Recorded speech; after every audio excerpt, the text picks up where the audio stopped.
하나님 말씀 봅니다. 하나님 말씀 구약성경 출애굽기 20장 4절에서 6절까지 보겠습니다. 출애굽기 20장 4절에서 6절까지 같이 읽겠습니다. 너를 위하여 새긴 우상을 만들지 말고 또 위로 하늘에 있는 것이나 아래로 땅에 있는 것이나 땅 아래 물속에 있는 것에 어떤 형상도 만들지 말며 그것들에게 절하지 말며 그것들을 섬기지 말라. 나 내 하나님 여호와는 질투하는 하나님인즉 나를 미워하는 자의 죄를 갚되 아버지로부터 아들에게로 3, 4대까지 이르게 하거니와 나를 사랑하고 내 계명을 지키는 자에게는 1000대까지 은혜를 베푸느니라. 아멘. 네, 요즘 우리가 주일 예배 드리고 주중에 좀 예배가 없어서 굉장히 오래간만에 예배를 드리는 그런 느낌이 있죠. 네, 곧 이제 정상으로 회복될 테니까 조금만 기다려 주시기 바랍니다.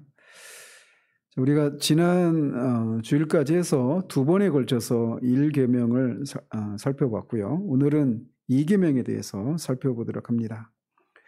먼저 96문답, 7문답 두 문답을 같이 읽고 말씀을 보도록 하겠습니다. 제2계명에서는 하나님께서 무엇을 요구하십니까? 어떤 형태로든 하나님을 형상으로 만들지 않는 것과 하나님께서 그의 말씀에서 명령하신 것 이외에 다른 방식으로 그를 예배하지 않는 것입니다. 그렇다면 어떤 형상도 만들면 안 됩니까? 하나님은 어떤 형태로든 형상으로 표현될 수 없고 표현해서도 안 됩니다.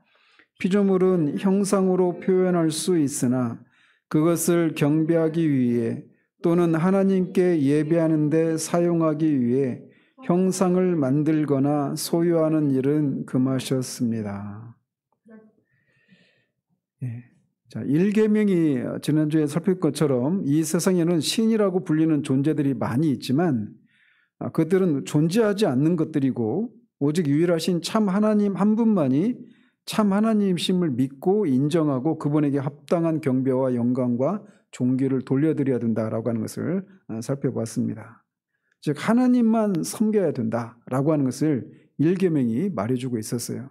따라서 1계명은 우리가 누구를 섬기고 예배해야 되는가 이거를 우리에게 말씀해주고 있다라면 오늘 살필 2계명은 바로 그렇게 하나님만 섬겨야 되는데 그 하나님을 어떻게 예배하고 섬겨야 되는가 이거를 다루고 있는 계명이 둘째 계명이라고 할 수가 있습니다.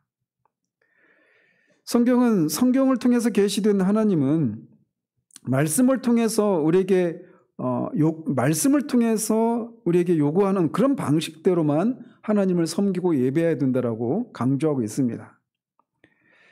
그런데 우리가 이 교회 안에서 들어다보면 다 우리가 처음부터 모태에서부터 우리가 하나님을 믿고 하나님의 백성이 된 게 아니지 않습니까? 그래서 세상에 살면서 하나님 없이 살다가 다 어느 날 인생의 어느 때에 우리가 예수 그리스도를 믿고 구원받고 하나님의 백성이 되고 하나님을 섬기기 시작한 사람들이 바로 우리들이라는 말이죠. 그러다 보니까 하나님을 예배하는 데 있어서 우리가 하나님을 몰랐을 때 우리가 지내왔던 그런 삶의 가치관들, 어떤 우리가 나름대로 섬겼던 하나님이 아닌 다른 것을 섬겼던 때 그런 방식으로 하나님을 생각하고 하나님을 섬기는 경우들이 굉장히 많이 있습니다. 이 계명은 바로 그런 것과 관련된 것들이에요. 그래서 이전에 불자였다라면 불교 부처를 섬기는 그런 방식으로 하나님을 섬기는 그런 사례들이 교회 안에 굉장히 많습니다. 또 우리나라는 샤머니즘의 나라가 민족 아닙니까? 그러다 보니까 우리가 미신적인 방식으로 하나님을 섬기는 사례들이 굉장히 많아요. 그런데 이런 것들이 하나님 앞에 어떤 의미가 있는지에 대해서는 그렇게 심각하게 생각하지 않는 것이 더 큰 문제라는 겁니다. 그렇기 때문에 이 2계명이 굉장히 우리 시대뿐만 아니라 언제나 중요했지만 특별히 오늘날 이제 하나님을 섬기는 방식에 있어서 굉장히 다양한 방식이 교회 안에 들어와 있지 않습니까? 뒤에서도 살피겠지만 그런 세태를 생각할 때 이 2계명이 오늘날 우리에게 시사하는 바가 굉장히 크다라고 할 수가 있습니다. 먼저 이 계명은 어떤 형태로든 하나님을 형상으로 만들지 않아야 된다라고 하는 것을 가르치고 있다라고 답을 합니다. 이렇게 어떤 형상이라도 만들지 말라라고 한 이 제2계명은 여호와께서 이스라엘 백성들에게 자신을 계시하실 때 어떤 형상도 보여주시지 않았다라고 하는 이 사실에 근거해서 이렇게 말씀을 하고 계신 겁니다. 신명기 4장 15절과 16절을 보면 이렇게 되어 있어요. 여호와께서 호렙산 즉 시내산 불길 중에서 너희에게 말씀하시던 날에 너희가 어떤 형상도 보지 못하였은즉 너희는 깊이 삼가라. 그리하여 스스로 부패하여 자기를 위해 어떤 형상대로든지 우상을 새겨 만들지 말라라고 그렇게 명령을 내린 후에 그 여러 가지 형상들을 열거합니다. 그래서 남자 형상이든 여자 형상이든 땅 위의 모든 짐승들의 형상이든 하늘에 있는 어떤 종류의 새의 형상이든 땅 위에 기어다니는 어떤 곤충의 형상이든 또 물속에 있는 어떤 물고기들의 형상이든 그 어떤 형상도 새기지 말라. 그리고 그것들을 섬기지 말라라고 말씀하고 있습니다. 즉 하나님은 이렇게 시내산에서 이스라엘 백성들에게 자신을 나타내 주실 때 그분은 어떤 형상을 가지고 나타나시지 않았다라고 하는 근거에서 이렇게 그들에게 어떤 형상도 새기지 말고 그것들에 절하지도 섬기지도 말라라고 말씀하고 있는 거예요. 우리가 지난번에 살폈던 것처럼 하나님이 시내산에서 나타나실 때 그때는 검은 구름과 불만 보였습니다. 그 가운데서 하나님이 큰 음성으로 큰 나팔 소리가 있고 막 산이 진동하는 그 속에서 하나님이 막 번개도 치고 우레도 있고 큰 나팔 소리도 나고 있었다고 하지 않았습니까? 근데 그 속에서 하나님이 큰 음성으로 이렇게 10가지 이 말씀, 10계명을 주셨단 말이죠. 즉 하나님께서 우리에게 나오실 때 어떤 형상으로 나오신 것이 아니라 언약의 말씀으로 나오셨으니까 우리도 형상이 아니라 말씀을 믿으면서 하나님께 나아가야 된다라고 말하고 있는 거예요. 말씀으로 자기를 나타내신 하나님께 합당한 방식으로 나가지 않고 다른 방식으로 나가는 것은 우리는 하나님을 섬긴다고 하고 있을지 모르지만 하나님이 보실 때는 다른 신을 찾는 것과 같다라고 말씀하고 있는 겁니다. 그러니까 이런 부분에서 굉장히 우리가 과연 우리가 하나님 앞에 나아가는 이 예배가 과연 하나님께 나아가는 예배인지 하나님이 받으시는 예배인지 아니면 자기 즐거움에 빠져서 우상 숭배를 하고 있는 그런 것은 아닌지 두려움 가운데 돌아볼 필요가 있는 거예요. 신명기 4장 15절에서 18절까지에서 가르치는 요지가 이것입니다. 즉 하나님께서 이렇게 시내산에서 자신을 말씀을 통해 자신을 나타내 주실 때 아무 형상으로도 보여주시지 않았고 너희는 그분의 목소리만 들었지 않느냐. 따라서 너희는 아무 형상도 만들지 말아라. 만약에 어떤 형상이라도 만들면 그것은 너희가 부패하고 타락한 증거가 될 것이다. 하나님께서 이렇게 나타나실 때 형상으로 나타나지 않고 언약의 말씀으로 너에게 나오셨으니 그 언약의 말씀을 생각하고 주님께 나가야 된다. 이렇게 가르치고 있는 거예요. 이렇게 하나님께서는 시내산에서 이스라엘 백성들에게 자신을 스스로 계시하신 방식에 담긴 의미를 이렇게 해석을 해주고 계신 겁니다. 하나님이 이렇게 어떤 형상도 나타나지 않고 이렇게 말씀으로만 이스라엘 백성들에게 자신을 계시해 주셨는데 이 의미를 그것을 직접 눈으로 봤으면 사람이 마땅히 깨달아야 될 것 아니겠습니까? 하나님은 어떤 형상도 없으신 분이구나. 이거를 깨닫고 어떤 형상을 가지고 하나님을 이게 하나님이다 이렇게 새기는 그런 우상 숭배를 하지 말아야 된단 말이에요. 보여준 것으로도 충분히. 그런데 하나님은 우리 인간의 연약함을 아시고 이렇게 제2계명을 통해서 그것이 의미하는 바가 바로 이것이다. 너희들이 내 말씀을 받을 때 어떤 형상도 보지 못하지 않았느냐? 그러니까 너희들이 나를 섬길 때 어떤 형상도 새기거나 만들고 섬겨서는 안 된다라고 이렇게 부연 설명해 주고 계신 거예요. 하나님은 너를 위하여 새긴 우상을 만들지 말라라고 말씀하십니다. 여기서는 이제 새긴 우상을 새긴 것만 말씀하고 계시지만 우상을 깎을 수도 있고 우상 뭐 주형에 넣어가지고 그렇게 뭐 아론이 했던 것처럼 이 틀에 넣어가지고 그렇게 주형으로 주물로 이렇게 만들어낼 수도 있고 또는 그림으로 그릴 수도 있죠. 어쨌든 다양한 형태의 그런 우상을 만들지 말라라고 말씀하셔요. 그런데 사람들은 다양한 방식과 형태로 우상을 만듭니다. 그리고 대개는 그 우상들은 그 우상을 만드는 사람들이 처한 그 상황과 굉장히 맞물려 있어요. 그래서 농경사회에서는 뭐 뱀을 신으로 섬기는 사람들이 있습니다. 왜 막 징그럽게 뱀을 어떻게 신으로 섬기냐 이렇게 생각할 수도 있는데 뱀이 겨울잠을 자고 봄에 나오지 않습니까? 그래서 봄에 나올 때 그때 만물이 소생을 하고 싹도 나오고 그렇게 된단 말이에요. 생명의 계절인 봄에 이 겨울잠을 깨고 뱀이 나오니까 이 뱀이 어떤 생명의 그런 뭐 이런 어떤 기운이 있거나 그런 신통력을 가진 그런 존재라고 생각하고 뱀을 섬기는 겁니다. 그래서 뭐 유목민들이 살고 있는 그런 지역에서는 밤에 별을 엄청 보겠죠. 그래서 그런 것들과 맞물려서 별자리를 가지고 그 사람의 운명이 별자리에 의해서 결정된다라고 말하면서 이 점성술과 관련된 이런 우상들이 또 그런 배경 속에서 많이 나오는 겁니다. 또 바다를 배경으로 살고 있는 사람들은 주로 물속에 있는 어떤 형상, 이런 신들을 그 물속에 있는 어떤 형상으로 새겨서 그 신들을 섬깁니다. 대표적인 얘기가 우리가 삼손 얘기 살폈지만 다곤이라고 하는 신이 바로 그런 신이에요.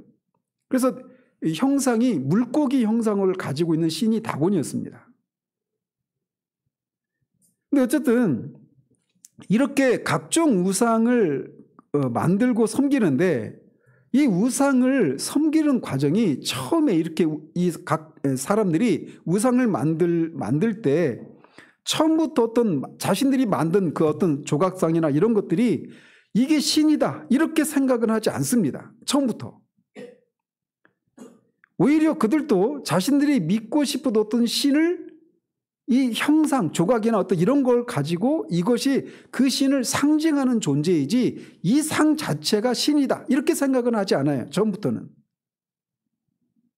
대표적인 예가 있다라면 이스라엘 백성들이 이 십계명을 받고 바로 32장에서 이 불과 40일밖에 안 지났는데 이 하나님의 이 임재를 경험한 지 한 달 조금밖에 안 지났는데 금송아지를 세계에서 금송아지를 만들고 이거를 이게 우리 너희를 애굽에서 인도하여낸 여호와다 이렇게 하면서 그 금송아지를 숭배합니다. 그러니까 금송아지라고 하는 새로운 신을 만든 게 아니라 이 금송아지가 여호와를 상징하는 그런 상이라고 생각하면서 금송아지를 여호와로 섬기는 거예요. 그러니까 상 자체를 자신들이 섬기는 신이다 이렇게 생각은 하지 않는단 말이죠. 처음에는. 그런데 그런 예에서 볼 수 있는 것처럼 우상을 만들고 섬기는 사람들도 그 우상이 자신들이 바라는 어떤 힘이나 능력을 표현한 것이다. 상징적인 것이다. 이렇게 생각했을 뿐이지 우상 그 형상 그 자체가 신과 똑같다. 그게 신이다. 이렇게 생각하지는 않아요. 처음에는. 그렇지만 우상에 대한 사람들의 생각은 거기에서 멈추지 않는 것이 문제입니다. 만들어 놓은 이 어떤 상이 신이다. 이렇게 처음부터 생각하지는 않지만 그 신을 그 신을 상징하는 그런 어떤 상을 만들어 둠으로써 사람들은 자신들이 섬기는 신이 자신들과 함께하고 있고 가까이 있다라고 하는 생각을 하게 되는 겁니다. 그 다음 단계가. 그래서 우상이 어떤 형상이 자기들에게 있으면 그 우상이 나타내는 신도 자기들과 함께 있으면서 자신들의 편이 되어주고 자신들의 어떤 도움, 자기가 어떤 위기 가운데서 구원해 줄 것이다 라고 하는 생각을 갖는 거예요. 그 다음 단계가. 예를 들면 성경에도 나오죠. 생각나는 장면이 있지 않습니까? 사무엘상 4장에 이 이스라엘 사람들이 블레셋과 전쟁을 할 때 처음에 지니까 어떻게 돼요? 바로 법궤를 가져오죠. 언약궤를. 그러니까 언약궤가 신은 아닌데 그것이 언약궤가 하나님의 임재를 상징하는 것으로 생각하면서 이게 있으니까 이제 하나님이 우리 편이고 우리와 함께해야 한다. 이런 생각을 가졌던 거예요. 그리고 똑같이 블레셋 사람들도 그렇게 생각했죠. 그걸 가져온 것을. 이스라엘 사람 사람도 그렇고 블레셋 사람도 그렇게 생각을 한 겁니다. 자, 그리고 그 다음에는 어떤 과정을 거치느냐면 이렇게 신을 가까이 둘 수 있다라고 생각하면 그 다음에 이제 이 생각이 더 발전을 하는 거예요. 어떤 식으로 발전하느냐? 이제 사람들은 자신들이 그들 곁에 있는 신을 어떤 종교적인 예식을 통해서 그 신을 조종할 수 있다라고 생각을 하는 대로 이어지는 겁니다.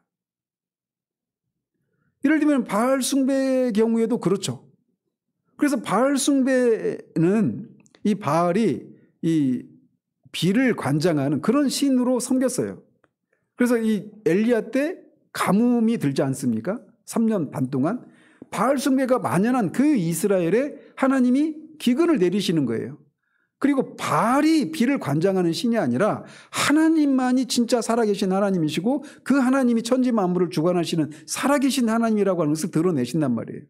근데 어쨌든 바알 숭배를 할 때 항상 그 자신들이 어떤 종교적인 그런 예전과 이런 전례를 통해서 그 바알을 조종할 수 있다고 생각을 하는 겁니다. 그래서 잘 아시다시피 이 바알 숭배할 때는 항상 음란한 성적인 행위가 이어집니다. 그래서 바알을 섬기는 제사장들이 여자 제사장들이 있어요. 거기에 남자들이 거기에 가가지고 성적인 행위를 하는 겁니다. 이 바알 성 앞에서. 그러면 그거를 지켜봤던 바알, 하늘에 있는 바알이 이 자신의 여신과 또 성적인 행위를 통해서 흥분해서 비를 내린다 이렇게 생각을 하는 거예요. 우리들은 웃지만 이 농경사회에서 비가 안 오면 꼼짝없이 죽어야 되는 그런 상황 가운데 비가 내린 이 문제는 그들에게는 생사를 좌우하는 그런 문제였단 말이에요. 그러니까 이 비를 관장하는 신을 어떻게 하면 우리가 어떻게 하면 그 신을 움직일 수 있는가 이런 생각을 하면서 그런 종교적인 그들의 방식대로 그런 예전을 실행한단 말이죠. 그러면서 이렇게 우상이 자기들의 신을 상징하는 것이지 우상이 신은 아니다 이렇게 출발했단 말이에요. 근데 이 우상이 가까이 있으니까 신이 함께 있다 이렇게 생각을 하고 그 다음에는 이 신을 조종할 수 있다 이런 예전을 통해서 종교 예식들을 통해서 그리고는 결국은 우상 자체를 숭배하는 대로 떨어지고 마는 겁니다. 이런 과정들을 거쳐서. 물론 이거를 시간적으로 1년쯤 후에 2년쯤 후에 이렇게 생각이 바뀌는 건 아니지만 그것을 좀 세분해서 보자면 이런 과정을 거쳐서 결국은 우상을 그렇게 신으로 섬기는 일이 일어난단 말이죠. 이것이 우상을 섬기는 사람들의 마지막 단계입니다. 그래서 아예 그 원천적인 일을 금지하고 계시는 거예요. 어떤 형상도 새기지 말라는 겁니다. 그 형상이 그런 취지로 새긴 건 아니지만 결국은 인간의 본성이 결국은 그 형상 자체를 신으로 섬기는 이런 데로 가기 때문에 그거를 아예 싹부터 자르고 계신 거예요. 불교에서도 불자들이 이제 다음 주에 석가가 태어난 날이라고 하는데 원래 이 불교에는 불상이 없었던 거 아시죠? 근데 어느 때부터 이 불상이 생겨나기 시작했어요. 그래서 불상 자체가 부처라고 생각하는 사람은 없습니다. 불상 자체가 부처는 아니란 말이에요. 그런데 단지 그냥 불상은 부처를 생각하게 하는 어떤 하나의 도구요 수단이라고만 그렇게 생각하고 그렇게 주장해요. 그렇지만 그 사람들이 결국 그 생각을 넘어서죠. 그래서 거기에 절을 하는 겁니다. 108배를 한다, 3000배를 한다, 이런 것을 통해서 그것이 그들의 어떤 그런 수고로움에 대해서 그게 자신들에게 자신이 바라는 것, 그 무엇인가를 줄 것이라고 생각하면서 그렇게 섬기는 대로 가는 거예요. 항상 처음 출발이 그렇게 하지 않았지만 결국은 그렇게 간단 말이죠. 인간의 본성이 그래요. 이렇게 우상을 통해서 신을 조종할 수 있다라고 하는 생각은 동서고금을 막론하고 우상을 섬기는 모든 사람들의 마음속에 들어있는 생각입니다.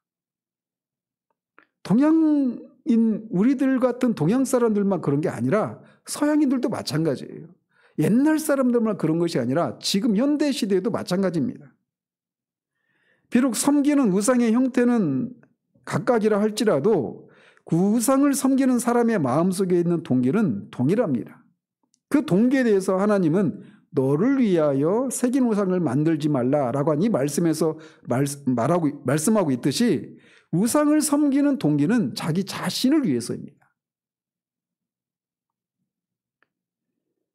어떤 식으로든지 정당화시킨다 하더라도 이를테면 내가 이렇게 어떤 미신을 섬기거나 우상을 섬기는 것이 나 잘 되자고 하는 게 아니라 내 부모를 잘 되기 위해서, 내 자식을 잘 되기 위해서, 또는 다른 사람이 잘 되기 위해서 이렇게 말을 하지만 결국은 다른 사람이 잘 되는 것을 통해 내가 잘 되고 내가 행복하고 내가 만족을 누리기 위한 거예요. 그래서 어떤 식으로 합리화시키고 정당화시켜도 우상 숭배의 모든 동기는 자기 자신을 위해서입니다.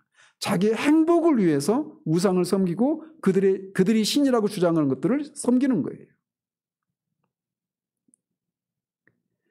그들이 섬기는 신은 자신의 행복을 위해서 존재하는 신입니다.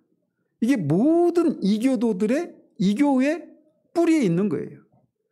그 신을 위해서 자신이 존재하는 게 아니라 자신의 행복을 위해서 그 어떤 신들이라고 불리는 존재가 존재하는 겁니다. 이것은 우리에게도 경종을 울리는 얘기죠. 우리가 하나님을 위해서 있지 하나님이 우리를 위해서 있지 않습니다. 이 순서가 바뀌는 순간 기독교의 이름으로 하나님의 이름으로 우상 숭배가 자행되게 되는 거예요. 이런 면에서 오늘날의 교회와 자칭 그리스도인들의 모습을 우리가 깊이 정직하고 진지하게 돌아봐야 합니다. 칼빈은 사람의 마음은 끝없이 우상을 만들어내는 공장과 같다라고 말을 합니다. 그래서 사람은 자신의 행복을 위해서 먼저 마음으로 우상을 만들고 그 다음에 손으로 우상을 새겨 만듭니다. 자기만의 우상을 마음으로 생각하고 그 다음에는 그것을 구체적으로 실현해 나가는 이것이 타락한 인간의 본성이에요. 만약에 사람들이 자기를 위해서 우상을 만드는 마음으로 하나님께 예배하면 어떻게 되겠습니까? 그런 마음으로 하나님을 어떤 헌신과 어떤 예식을 통해서 하나님을 통제하고 조정하려고 한다라면 어떻게 되겠습니까? 그런 태도는 하나님께서 우리에게 말씀해주고 있는 것과 말씀해주고 있는 그런 진리에서 멀리 떠난 그런 태도라고 할 수가 있습니다. 그래서 하나님을 섬긴다고 하지만 실은 하나님이 아닌 다른 신을 섬기는 거예요. 우리는 하나님을 섬기는 것이다 라고 말할지 모르지만 하나님의 입장에서는 그렇지 않다라고 말씀하시는 겁니다. 이 계명이 우리에게 말해주는, 그래서 이게 굉장히 우리가 심각하게 생각해야 될 계명이라는 거예요. 입으로는 하나님을 섬긴다고 하지만 마음속으로는 자기의 행복을 추구하고 또 어떤 상을 만들어서 종교적인 행동으로 하나님을 통제하려고 한다면 그게 바로 우상 숭배라고 말을 하고 있는 겁니다.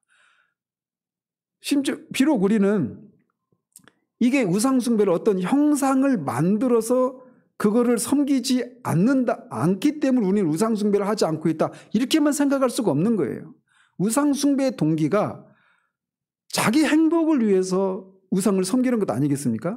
그래서 형상을 만들지 않는다 하더라도 자기 행복을 위해서 그래서 어떤 종교적인 예식을 통해서 하나님을 조종하고 통제하려고 한다면 그 모든 행위들이 다 우상 숭배인 겁니다.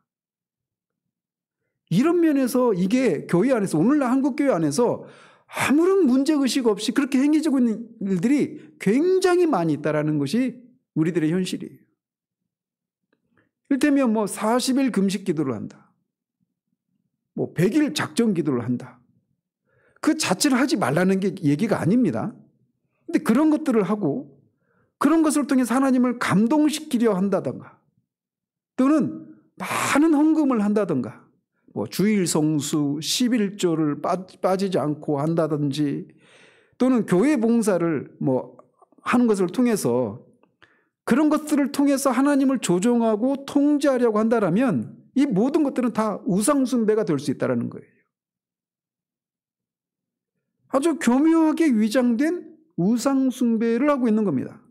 그런 면에서 저 같은 목사들이 또 꼭 목사들만이 아니죠. 우리가 뭐 11조를 했더니 하나님이 뭐 대박나게 하셨다. 이런 얘기들이 우리가 흔하게 듣는 얘기 아닙니까? 오늘날 우리 시대에.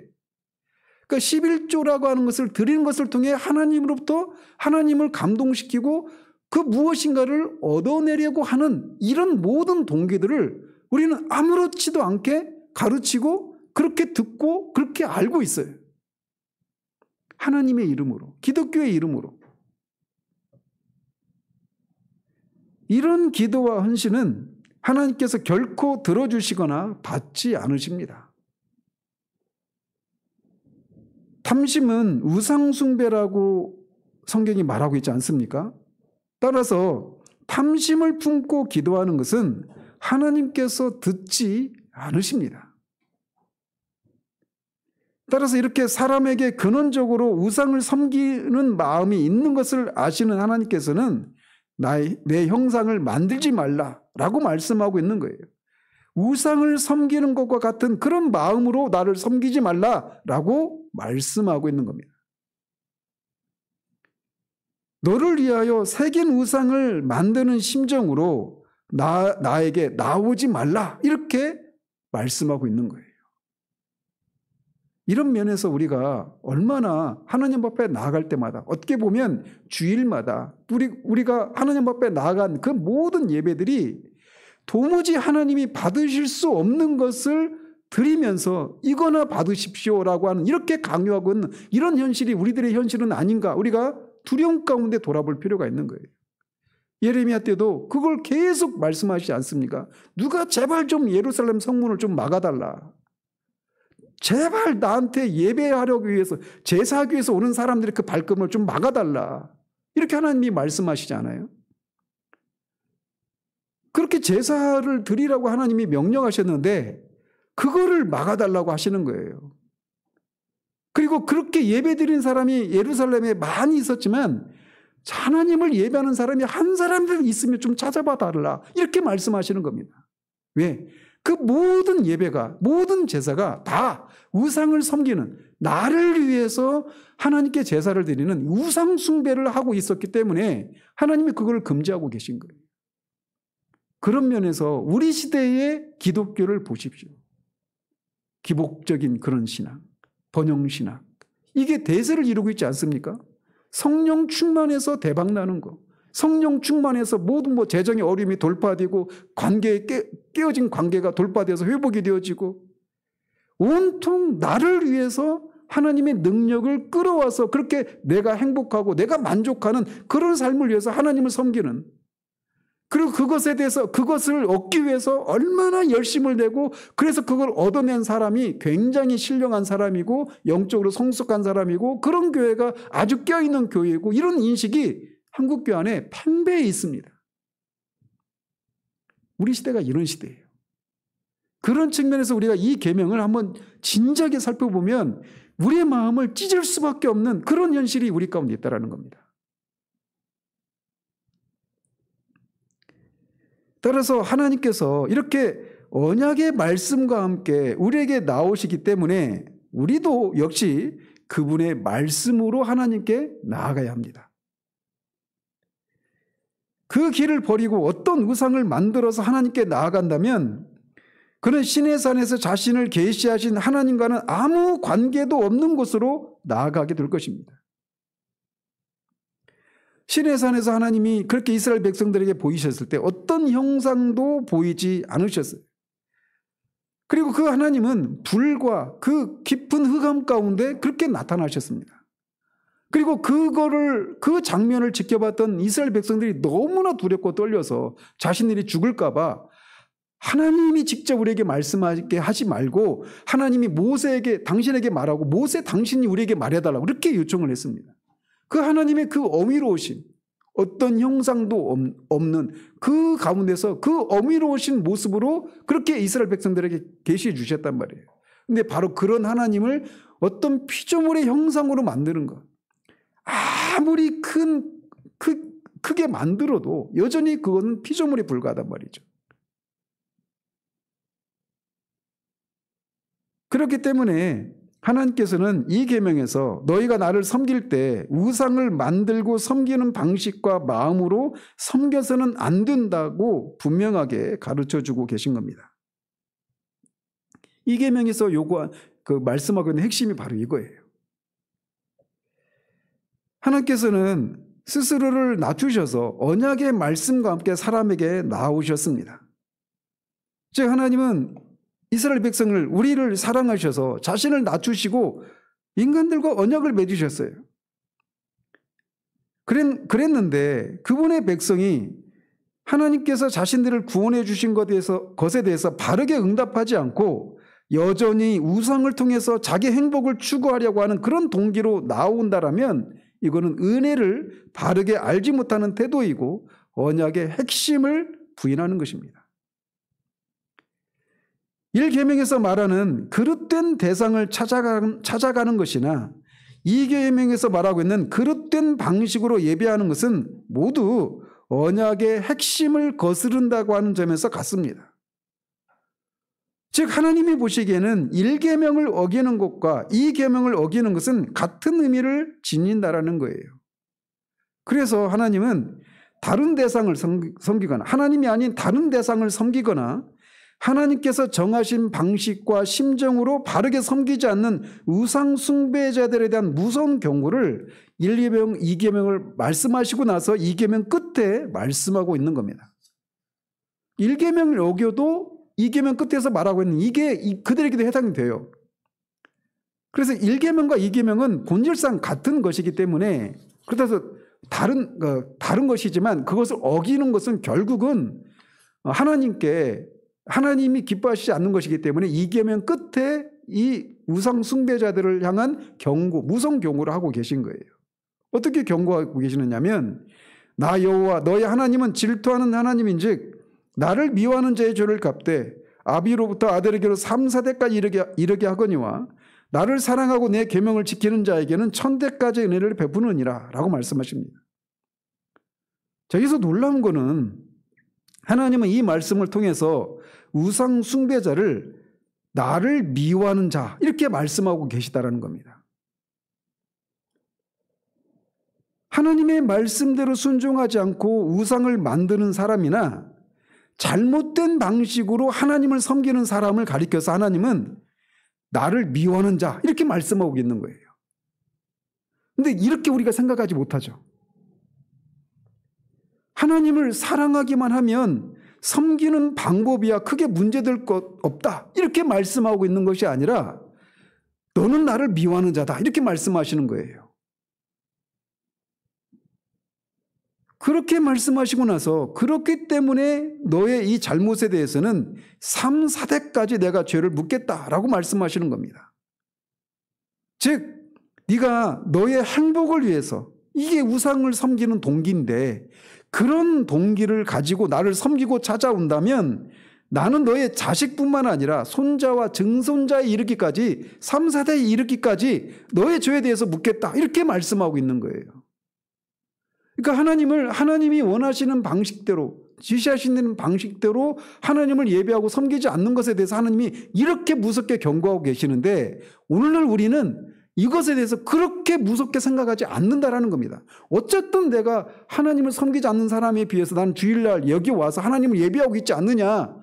어쨌든 마음을 다 기울이고 그러고 있지 않지만 어쨌든 앉아서 뭐 졸고 있고 마음을 다하고 있지 않고 이러고 있지만 어쨌든 하나님을 섬기는 자리에 있지 않느냐. 이렇게 생각하는 것이 우리 시대에 만연해 있단 말이죠. 그런데 하나님은 이것에 대해서 그렇게 가볍게 처리하지 않고 있어요.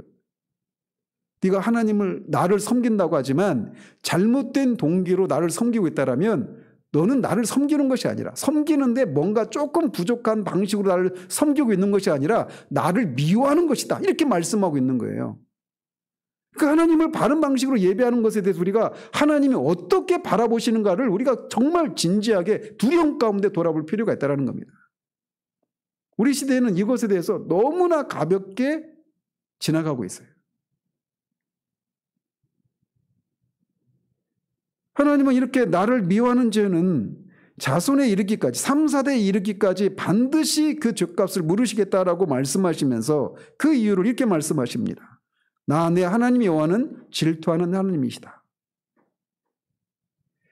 질투라고 하는 것은 뭐가 전제되어 있습니까? 사랑의 언약이 전제되어 있는 겁니다.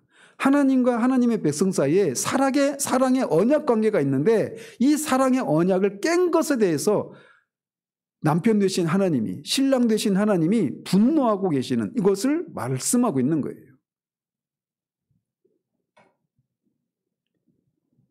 하나님께서 질투라고 하는 이 말까지 사용하시면서 언약의 백성을 사랑하시는데 이 언약 백성들이 자기 자신을 위해서 우상을 만드는 마음으로 하나님께 나아간다면, 그래서 여호와를 섬기되 하나님이 정하신 방식이 아니라 조금 다른 방법을 사용해서 나가는 것이 결코 작은 일이 아니라고 하는 것을 우리가 기억할 필요가 있어요. 방법이 조금 다르니까 그래 뭐 네가 아직 부족하니까 내가 받아주마 이렇게 하실 수 있느냐? 그렇지 않다라는 겁니다. 그것은 이미 그 사랑의 관계가 깨어진 것을 의미합니다. 단순히 방법이 조금 잘못된 정도의 문제가 아니라 본질적인 언약의 관계가 깨어진 것을 의미한단 말이에요. 그런 이유 때문에 하나님께서는 이스라엘 백성이 금송아지를 만들었을 때 어떻게 하시려고 하셨습니까? 그들을 다 죽여버리시고 모세를 통해서 또 다른 민족을 만드시려고 하셨어요. 그러시면서 여호와는 질투라 이름하는 질투의 하나님이시다 이렇게 자신을 계시하시면서 그렇게 하시려고 하신 것을 모세가 하나님의 영광을 위해서 그렇게 하지 마시기를 중보하면서 그렇게 그들을 하나님이 용서해 주시죠. 말씀으로 우리에게 나오신 하나님께서는 우리에게도 똑같이 말씀으로 그분께 나오기를 요구하십니다. 즉 하나님을 사랑해서 그분의 말씀에 온전히 순종하기를 요구하신단 말이죠. 그런데 우리는 우리 스스로에 대해서 관대하게 생각하는 경향이 있습니다. 우리가 전에는 다른 신을 섬겼는데 이제는 그 신을 섬기지 않고 이제 하나님을 섬기기로 했으니까 방법에 있어서 조금 잘못한 것은 하나님께서 용서해 주실 것이라고 쉽게 생각한단 말이죠. 그래서 불교 신자였던 사람은 옛 습관대로, 또 샤머니즘을 따르던 사람은 여전히 미신적인 생각과 방식대로 하나님을 섬기면서도 이제는 자신이 하나님을 섬기고 있으니까 이런 잘못에 대해서 스스로 관대하게 생각한단 말이죠. 우상을 섬기던 방법이나 우상을 섬기던 마음으로, 즉 자기가 행복해지려는 탐심을 가지고 하나님을 섬기면서도 이것에 대해서 심각하게 생각하지 않는, 이게 우리들의 현 주소예요. 그런 하나님은 이런 사람을 자신을 미워하는 자라고 엄중하게 선언하고 그들에게 무서운 경고를 하고 계십니다. 따라서 우리는 이 계명을 심각하게 생각해야 돼요.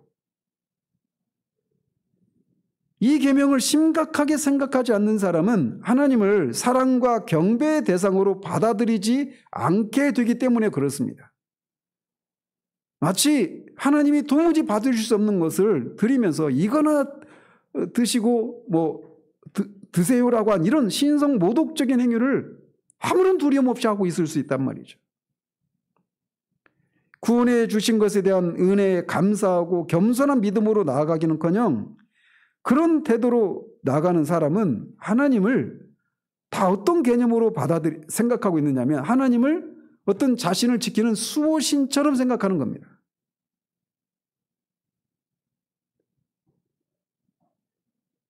하나님의 능력, 하나님이 가지고 계신 그런 자원을 어떻게 하든지 자신의 수고와 헌신을 통해서 그렇게 끌어내서 자기 행복을, 자기 만족을 위한 그런 도구로 하나님 앞에 나아가고 있단 말이죠. 그렇기 때문에 질투의 하나님께서는 그런 것들을 결코 용인하지 않으십니다. 그래서 이 계명에 3, 4대에 걸쳐서 그 죄에 대해서 묻고 또 반대로 여호와를 사랑하는 자들에게는 천대까지 은혜를 베푸시겠다라고 말씀하고 계십니다. 따라서 하나님의 말씀에서 가르쳐 주신 대로, 가르쳐 주신 방식대로 예배를 하느냐 하지 않느냐 하는 것을 단지 방법의 문제에 지나지 않는 것쯤으로 생각하면 안 되는 겁니다. 사랑과, 하나님을 향한 사랑과 경외는 그것을 표현하는 방식에 있어서도 가볍게 생각해서는 안 되는 거예요. 하나님께서 예배의 방식을 결코 작은 문제로 다루지 않는다라고 하는 것을 보여준 사건이 있습니다. 레위기 10장에 나답과 아비후의 사건이에요. 그들이 처음으로 제사장이 되어서 그렇게 제사를 드렸는데 여호와께서 지정하신 불이 아닌 다른 불로 제사를 드립니다. 그리고 그 사건의 결말을 알죠. 그 자리에서 그들이 즉사합니다. 여호와께서 금지하신 방식대로 제사를 드린 거예요. 오늘날의 용어로 말하면 하나님이 지정하신 방식대로 예배를 드리지 않았기 때문에 그들이 그 자리에서 즉사했단 말이죠. 저는 오늘날의 그 당시 교회가 늘 우리도 그렇죠. 초대교회로 돌아가야 된다 이런 얘기를 하잖아요. 토저는 그런 얘기를 해요. 만약에 초대교회에 있었던 일들이 우리 시대 가운데 일어난다면 교회가 큰 어려움을 겪을 거다. 그러면서 아나니아와 삽비라 사건을 얘기해요. 아나니아와 삽비라가 하나님을, 성령을 속이는 일을 하지 않습니까? 그리고 그 결과 어떻게 됐어요? 즉사했습니다. 그 두 사람도. 근데 그런 일이 만약에 일어난다면 하나님의 교회에 와서 예배를 드리는 하나님의 백성들이 하나님을 속이고 그렇게 들어오는 사례들이 아나니아와 삽비라 이게 희귀한 이런 모습이 그렇게 희귀하지 않죠. 굉장히 많은 사람이 그렇게 잘못된 동기로 또는 이 하나님을 속이는 방식대로 그렇게 나와서 예배를 드리고 있는 사람들이 교회 안에 굉장히 많아요. 근데 만약에 그런 일이 일어나도 생각해 보십시오. 무섭지 않습니까? 아마 사회적으로 아마 엄청난 파장을 가져올 거예요.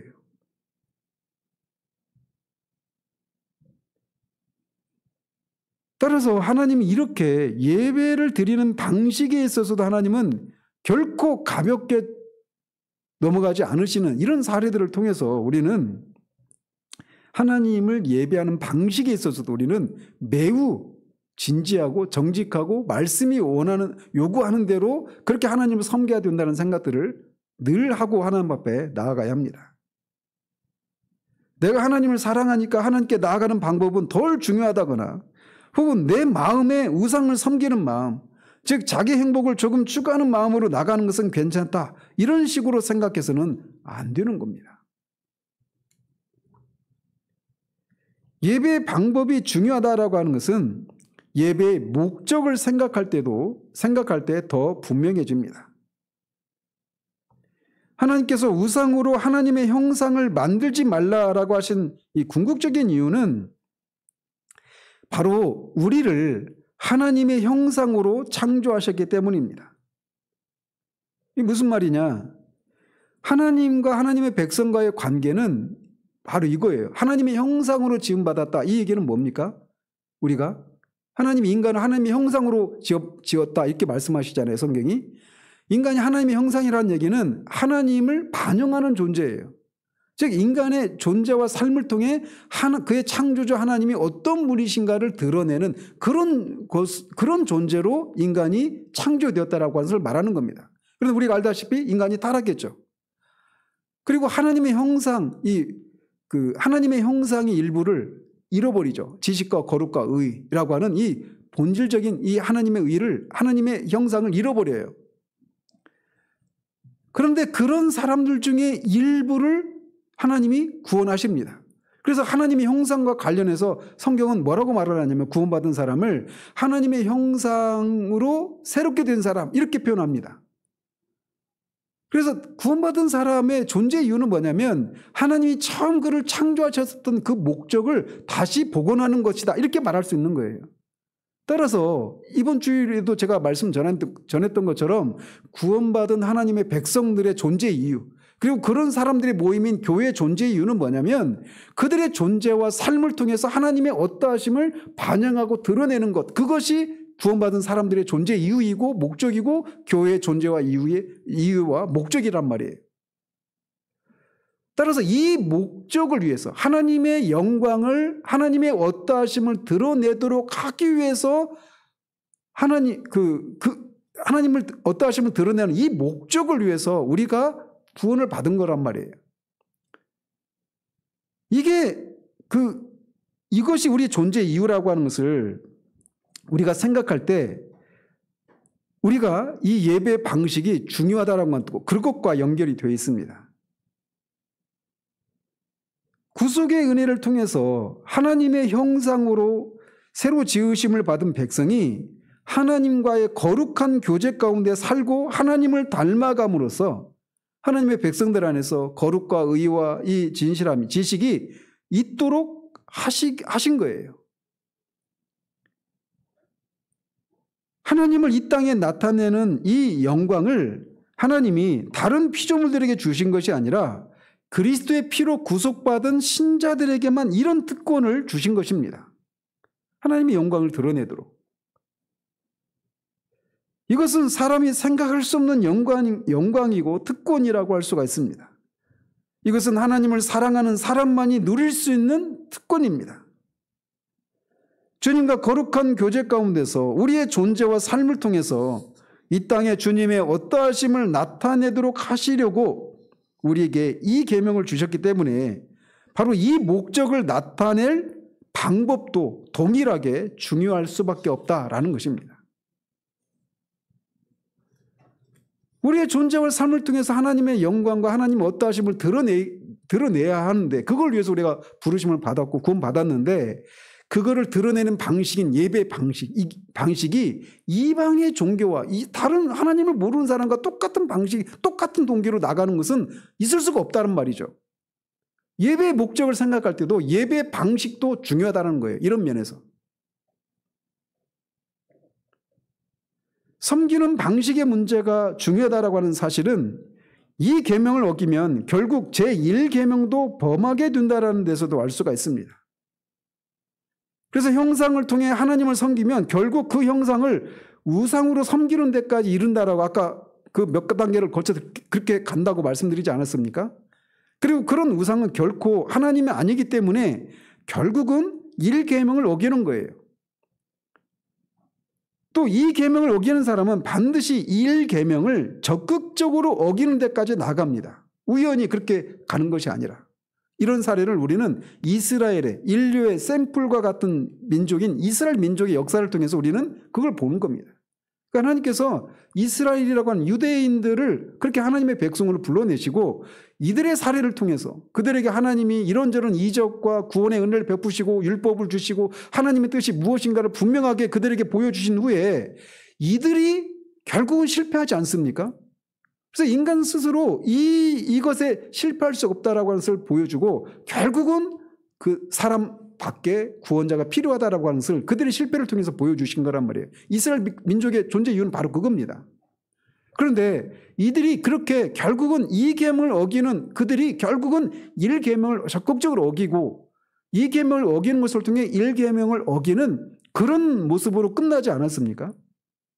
그래서 섬기는 방식의 문제가 중요한 것은 결국 이 계명을 어기면 1계명을 어기기 때문에도 이 문제가 중요하다라고 하는 것을 기억할 필요가 있는 거예요. 자, 마지막으로 98문답 같이 한번 읽고 계속 보겠습니다. 그렇다면 교회에서는 평신도를 위한 책으로서 형상들을 허용해서도 안 됩니까? 그렇습니다. 우리는 하나님보다 더 지혜로운 채에서는 안 됩니다. 하나님께서는 그의 백성들이 말 못하는 우상을 통해서가 아니라 그의 말씀에 대한 살아있는 선포를 통해 가르침 받기를 원하십니다. 자, 평신도를 위한 책, 이거는 로마 카톨릭에서 평신도들에게 성경의 진리를 좀 더 쉽게 이해하기 위한 명목으로 교회에 도입한 여러 가지 조각상들이나 어떤 그림이나 이런 것들을 가리켜요. 예를 들어서 여러분이 성당에 가면 마리아 상이 있죠. 대부분 마리아는 어떤 형상으로 있습니까?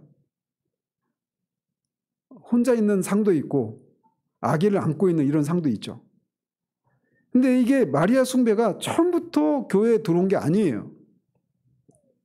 마리아 숭배하는 과정도 다 이게 인간적인 생각에서 시작을 한 겁니다.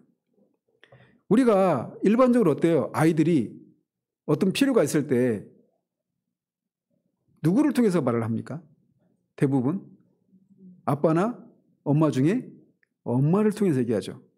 아빠한테 직접 나가면 뭔가 부담이 되고 막 이러니까 아빠를 통해서 한 쿠션 거쳐서 이렇게 와요.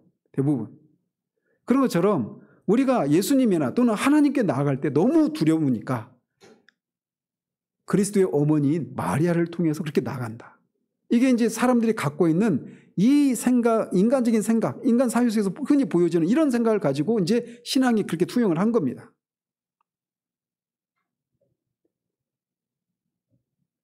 그래서 이런 생각들이 이런 민간 신앙의 근거에서 마리아 숭배가 교회 안에 들어오기 시작한 거예요. 그리고 이 마리아 숭배와 함께 예배당에 이제 마리아 상을 들여놓기 시작을 한 겁니다. 처음부터 그렇게 들어왔던 게 아니에요.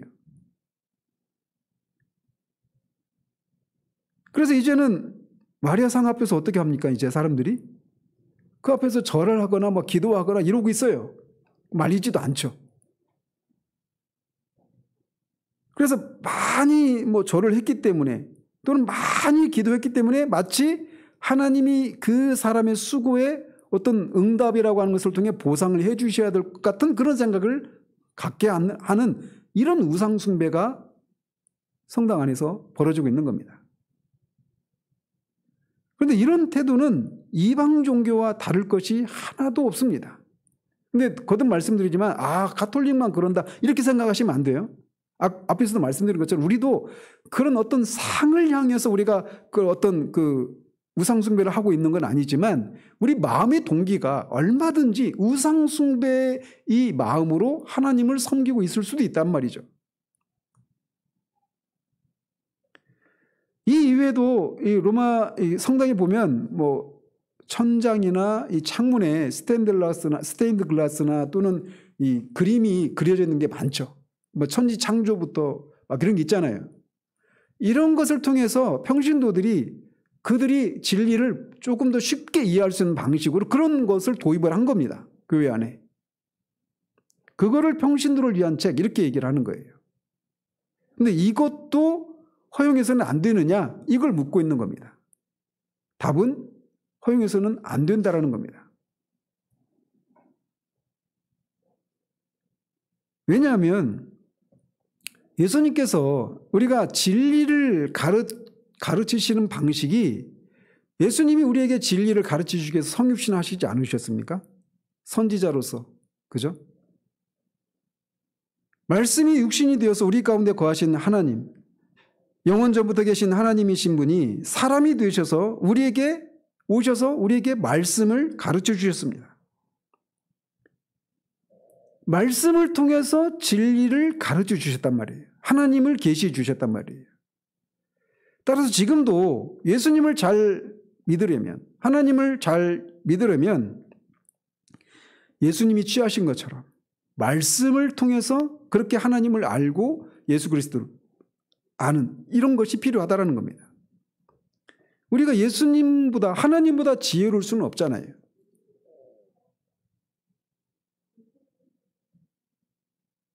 따라서 말씀을 가지고 하나님께 나아가야 합니다. 그런데 그 말씀을 어렵다고 생각해서 그냥 덮어버리고 어떤 형상이나 그림으로 그분께 나아간다면 말씀이 육신이 되어 우리에게 오신 분을 무시하는 것이 되는 겁니다.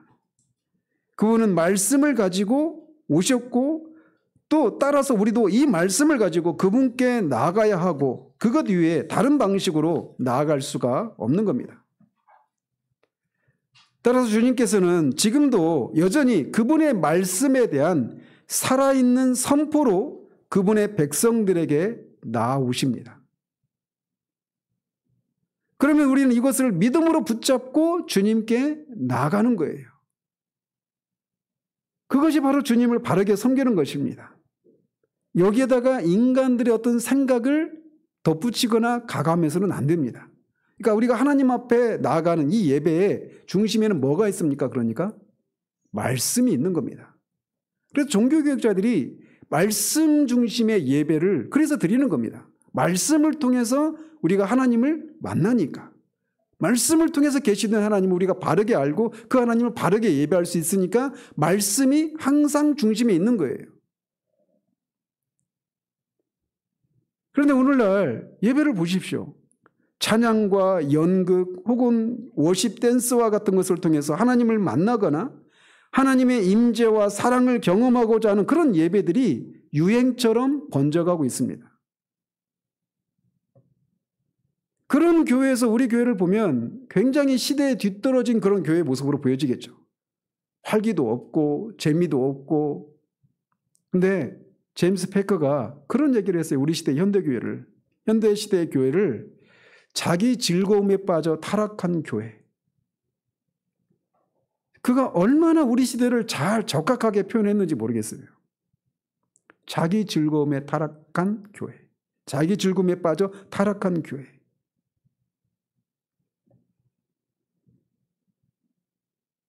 하나님께 예배드리고 하나님의 말씀을 듣는 것보다 다른 것을 앞에 두고 그런 것들을 통해서 내가 무엇을 느껴야 하겠다라고 하면서 자신의 감정을 중심으로 어떤 예배 이런 것들을 편성한다면 그것은 금송아지를 만들어 놓고 그 앞에서 뛰어놀고 기쁨을 느끼던 그런 출애굽의 금송아지 우상 앞에 있었던 이스라엘 백성들의 모습과 별다를 게 없습니다. 지금 한국교회는 그런 바람이 아주 강하게 불고 있어요. 예배에서 말씀이 차지하는 비중과 이 말씀의 중요성 이런 것들에 비해서 그것 이외에 다른 것들이 더 시간적으로 많이 배정되고 그런 것들을 통해서 무엇인가를 하나님의 임재를 느끼고 거기서 오는 어떤 충만함을 누리고자 하는 이런 시도들이 예배에 아무런 문제의식 없이 그냥 예배에 도입되고 있는 현실이 우리 시대예요. 그 생각의 뿌리에는 뭐가 있냐면 저는 설교자로서 그 생각의 뿌리에는 말씀으로 충분하지 않다라고 하는 이 생각이 있습니다. 말씀을 통해서 성령의 역사가 동반된 말씀을 통해서 우리가 하나님을 만나고 그 하나님을 즐거워하고 예배하는 이것이 우리들 가운데 너무 희귀한 시대를 살다 보니까 이것을 보충할 수 있는 또는 이것을 대체하는 그 무엇이 더 중요시되는 그런 시대가 우리 시대가 되어버렸어요. 이게 우리 예배 현장 가운데 우리도 모르게 그렇게 들어와 있단 말이죠. 전에 우리가 경배와 찬양이라고 한 이런 그런 모임이 막 그냥 한국의 교회를 제가 기억하는 80년대, 90년대 완전히 풍미했죠. 근데 지금은 다른 형태로 들어와 있습니다. 뭐 열린 예배랄지 이런 것을 통해서 하나님을 예배하는 현장에서 말씀이 중심이 되어 있지 않고 찬양이 준비되어 있는 아마 여러분이 지난 주일에 어려움을 느꼈던 분들이 아마 그런 것 때문에 어려움을 느꼈을 거예요. 저도 솔직히 제 마음이 있었습니다. 40분이 지났는데 찬송이 안 끝나고 있는데 제가 말씀을 들고 서야 되는데 말씀을 얼마나 전해야 되나. 제 말 되게 빨랐죠. 그러니까 준비한 걸 다 전하려고 하니까 말이 빨라졌어요. 그걸 정상 속도로 했으면 좀 더 길었을 거예요. 근데 이게 그런 상황이 아니니까 되게 슬프더라고요, 저는. 지나고 지금 제 마음에 어려움이 있습니다. 굉장히 어려움이 있어요.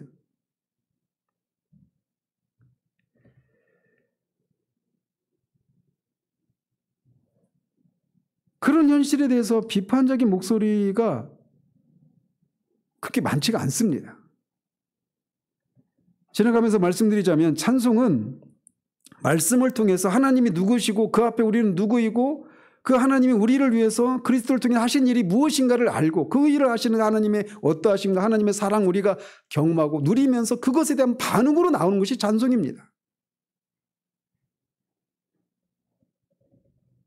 예배 때 찬송을 반드시 해야 하지만 이것이 중심이 되어버린 모습은 안타깝게도 우리 시대의 이 안타까운 시대상을 반영하는 모습이라고 할 수가 있습니다. 따라서 이런 시대에 사는 우리는 더 정신을 차려서 예배의 대상만이 아니라 예배를 드리는 방법도 방식도 중요하다는 사실을 붙들고 하나님을 예배해야 합니다. 하나님이 금하신 방법과 그런 마음의 태도를 버리고 말씀으로 하나님 앞에 나아가야 합니다. 그리고 그런 것을 위해서 우리가 기도해야 되는 거예요. 우리 교회뿐만 아니라 한국교회가. 제가 앞에서도 말씀드렸지만 하나님이 주일에 기쁘신 것이 아니라 이번 주일에도 내가 도무지 받을 수 없는 그 우상 숭배의 마음으로 드리는 이 무수한 예배를 내가 어떻게 견딜까, 이렇게 하시고 계시지는 않을까, 이런 마음이 들어요. 그런 면에서 우리가 정말 우리 자신을 포함해서 이 시대에 정말 어디서부터 시작해야 될지 모르는, 어디서부터 시작을 해야 될지 모를 정도로 모든 것이 어그러지고 굽어져 버린 이 시대 가운데 우리가 정말 하나님을 바르게 예배하는 이것을 위해서, 그런 예배가 되기를 위해서 우리가 경각심을 가질 뿐만 아니라 그런 소망으로 나아갈 때 하나님이 그렇게 나가는 자들 결코 외면하지 않으십니다. 반드시 만나주십니다. 그 하나님을 우리가 그렇게 바르게 예배하는 그런 우리들 되어지기를 바랍니다. 찬송 한 곡 하고 기도하도록 하겠습니다.